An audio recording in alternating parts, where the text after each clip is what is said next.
Oke, Assalamualaikum warahmatullahi wabarakatuh, teman-teman semuanya.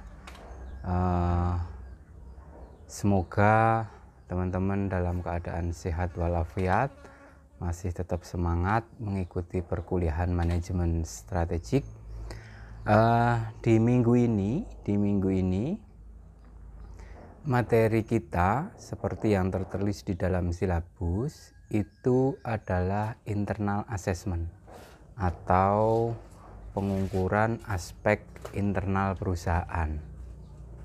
Maksudnya apa? Maksudnya begini. Tentu teman-teman masih ingat di slide saya yang terakhir minggu yang lalu tentang beberapa kunci sukses dalam sebuah penerapan strategi di perusahaan. Setidaknya ada 3 kunci sukses kan itu. Yang salah satunya itu adalah bagaimana strategi yang dirumuskan, strategi yang diformulasikan oleh perusahaan tersebut sesuai dengan kondisi perusahaan. Nah, sesuai dengan kondisi perusahaan itu, bagaimana cara mengetahui kondisi perusahaan? Nah, itu dengan cara internal assessment atau pengukuran internal, pengukuran aspek internal dari perusahaan. Jadi teman-teman harus tahu dulu aspek internal perusahaan itu seperti apa. Nah, agar tahunya bagaimana ya diukur. Nah, di materi kali ini kita akan membahas itu, teman-teman. Bagaimana cara mengukur aspek internal perusahaan. Bagaimana sih kondisi perusahaan itu? Nah, itu yang akan menjadi pokok bahasan kita. Setidaknya ada beberapa cara, teman-teman. Ada beberapa cara, beberapa metode yang digunakan untuk mengukur aspek internal perusahaan. Untuk mengukur kondisi internal perusahaan itu seperti apa. Ada beberapa metode. Salah satunya itu adalah analisa SWOT. Analisa SWOT ini, SWOT itu singkatan, S-nya adalah strength atau kekuatan perusahaan, kemudian W-nya itu adalah weakness, kelemahan perusahaan, kemudian O-nya itu adalah opportunity atau kesempatan perusahaan, kemudian threat itu adalah ancaman bagi perusahaan, lalu disingkat SWOT. Analisa SWOT ini adalah analisa yang sering digunakan oleh beberapa praktisi di bidang manajemen untuk mengukur kondisi internal perusahaan. Apakah ada metode lain, Pak? Ada, banyak, teman-teman. Ada BCG, kemudian bahkan kita bisa menggunakan kayak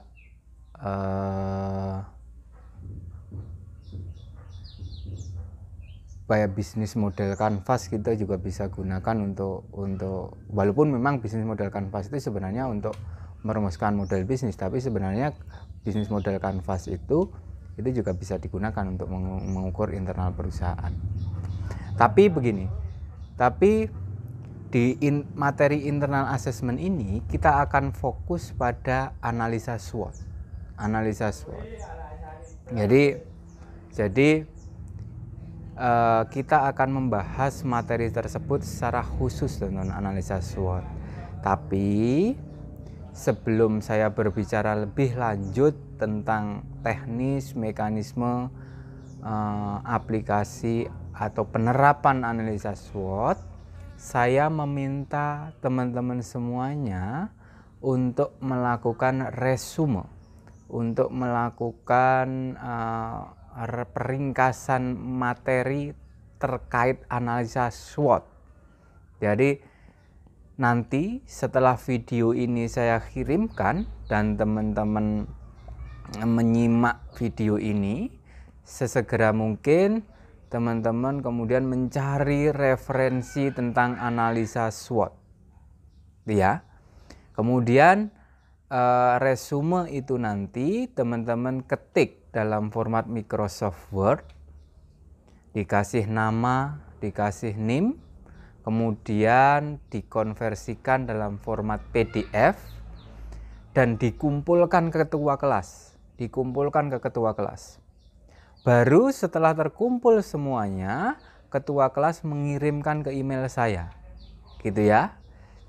Jadi tugas teman-teman itu adalah meresume materi tentang analisa SWOT. Analisa SWOT ini seperti yang saya katakan tadi adalah salah satu metode yang digunakan untuk mengukur kondisi perusahaan, gitu ya. Paling lambat kapan Pak mengumpulkannya? Paling lambat minggu depan. Jadi taruh contoh misalkan kelas Mazawa B 5B itu, kelasnya Mas Zulfi itu kan sebenarnya mereka kuliah hari Selasa kalau nggak salah. Jadi nanti sebelum hari Selasa, hari Senin paling lambat kelas tersebut sudah mengumpulkan materi resume ini. Setelah itu nanti kita baru mulai berdiskusi tentang materi ini, analisa SWOT ini. Dan seperti biasa saya akan kirim materi video beserta PPT saya. Pun demikian dengan kelas 5A ya, kelas 5A juga begitu. Jadi resume dikumpulkan sebelum jadwal perkuliahan dimulai pada minggu yang akan datang. Gitu ya teman-teman, clear ya? Saya ulangi lagi bahwa materi kita khusus minggu ini adalah tentang internal assessment, mengukur kondisi perusahaan. Karena salah satu kunci sukses sebuah strategi adalah bahwa strategi yang dirumuskan, yang diformulasikan itu harus sesuai dengan kondisi perusahaan. Nah, bagaimana cara mengetahui kondisi perusahaan? Dengan melakukan internal assessment. Caranya bagaimana? Salah satu caranya dengan menggunakan analisa SWOT. Analisa SWOT itu seperti apa? Materinya akan kita bahas secara spesifik di minggu yang akan datang. Nah, teman-teman saya tugaskan untuk meresum materi analisa SWOT itu terlebih dahulu dan dikumpulkan sebelum perkuliahan dimulai. Gitu nggih? Saya kira paham, saya kira penjelasan saya jelas. Oke, sekian dari saya. Wassalamualaikum warahmatullahi wabarakatuh. Tetap semangat.